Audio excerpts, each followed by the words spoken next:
You know it's getting serious when the Chicago River freezes over, and you can see it's iced over from bank to bank right now. My phone says -21 with a real feel of -54, and that's what they mean when they talk about the wind chill warning. Once it goes below 34, you're talking about life-threatening conditions. So aside from the seriousness, let's do that trick where the reporter throws a hot cup of water into the air and see how this works out.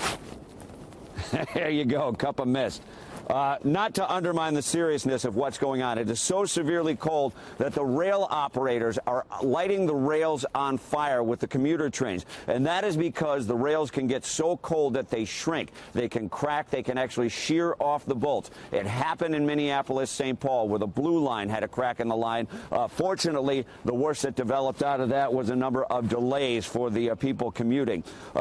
You have a number of flight delays, more than 2,000, 5,000 delays, 2,000 cancellations, with the epicenter of it all being in Chicago. Something that rarely happens. Mail services suspended in Wisconsin, North Dakota, South Dakota, Nebraska, Kansas, Minnesota, Iowa, Illinois.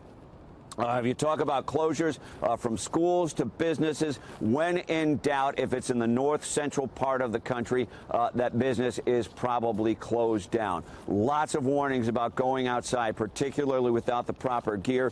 Your skin can succumb to frostbite really in a matter of minutes. There is a significant homeless population here in the city of Chicago. The city has opened up warming centers.